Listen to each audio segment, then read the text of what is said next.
que 2022 soit meilleur. Et ce n'est pas 2022 qui doit être meilleur, c'est moi. Alors, bonjour d'abord, bonjour, je suis content de vous retrouver.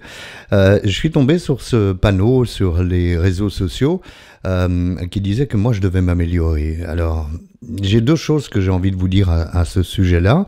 En tant qu'addict, quand on fait un inventaire moral de soi-même, on se rend compte évidemment qu'on n'a pas toujours eu les bonnes réactions, qu'on n'a pas toujours été sympathique, qu'on n'a pas toujours été à l'écoute des autres, ça c'est certain. Mais ce que je n'aime pas dans ce n'est pas 2022 qui doit être meilleur, c'est moi, c'est qu'il y a un certain moment où en tant qu'addict, je dois reconnaître que j'ai aussi des qualités. Je n'ai pas que des défauts. Je ne dois pas passer le restant de mes jours à m'excuser, à faire un inventaire moral quotidien pour dire oui, c'est vrai, je suis trop nerveux, je suis trop ci, je suis trop ça, je suis... À force de dire je suis trop, est-ce que je ne m'enferme pas dans le personnage de la victime, de celui qui ne va jamais bien, de celui qui est incapable d'apporter quoi que ce soit autour de lui, dans la société? Moi, j'ai l'impression que oui. Donc, il y a deux choses que je voulais partager avec vous à ce sujet. La première chose, c'est qu'il est important, quand on est addict, alcoolique ou à d'autres addictions, hein, que ce soit la drogue, les jeux, la nourriture, hein, j'en parle régulièrement. Il y a un moment où nos manières de réagir avec ces addictions sont négatives, sont extrêmement négatives, font du mal autour de nous. Il faut donc effectivement poser sur papier, en tous les cas moi je l'ai fait et ça m'a fait beaucoup de bien, poser sur papier quels sont mes défauts, quels sont les traits de caractère qui m'embarquent à être agressif, à être mécontent, à être insatisfait, à me disputer, etc. Il faut faire cette chose-là. Moi, je l'ai faite. Alors, ça ne veut pas dire que je suis devenu un saint. Dieu soit loué, parce que finalement... Je ne sais pas si c'est vraiment génial d'être un saint, mais bon, peu importe. Je ne suis pas devenu un saint. J'ai toujours ces défauts, les mêmes défauts que quand je buvais ou quand je me droguais, sont toujours présents. Par contre, j'en ai pris conscience. Et c'est important de prendre conscience de ces défauts parce qu'il y a un moment où il faut bien se rendre compte que c'est nous qui foutons tout en l'air.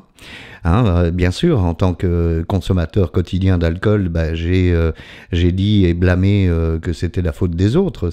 J'ai besoin d'un verre pour me relaxer parce que les autres m'énervent. J'ai besoin d'un verre pour me relaxer parce qu'il n'y a jamais rien qui va comme je le veux. J'ai besoin d'un verre pour me relaxer parce que j'ai toujours pas gagné au loto. J'ai besoin d'un verre pour me relaxer parce que... Alors, je trouve toujours des raisons pour blâmer les autres. La réalité, au fond, et ça je ne peux le savoir, enfin moi je le sais parce que je ne bois plus ou je ne me drogue plus, donc je peux le communiquer et le partager avec vous, mais la réalité c'est qu'il faut avoir fait le pas pour arrêter cette consommation, il faut faire le pas pour à un moment se rendre compte que c'est pas les autres qui sont à incriminer. Moi, je dois m'incriminer moi-même. Tout ce qui se passe dans ma vie, c'est de ma faute, c'est pas la faute des autres.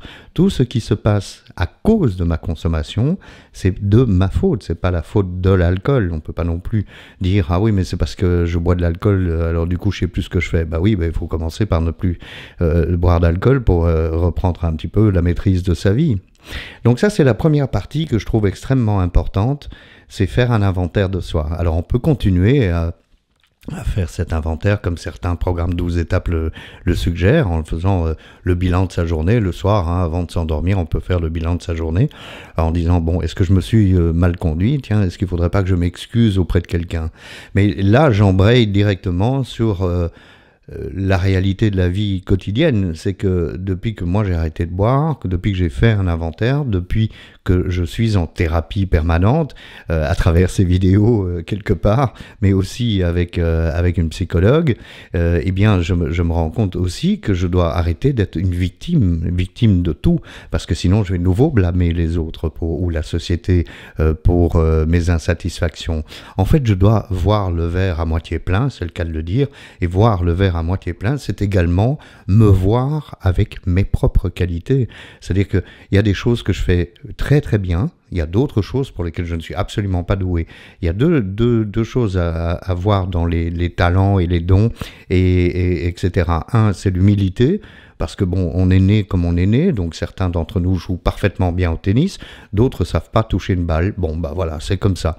Il faut rester humble. C'est pas parce que je suis un grand joueur de tennis ou parce que je suis, je sais pas moi, un grand écrivain que pour ça je dois me la péter entre guillemets, hein, parce que finalement j'ai rien fait pour. C'est un talent qui m'a été donné à la naissance. Alors pour le tennis ou pour beaucoup de choses, d'ailleurs pour l'écriture probablement aussi, il faut beaucoup d'entraînement, c'est vrai. Ça, là d'accord.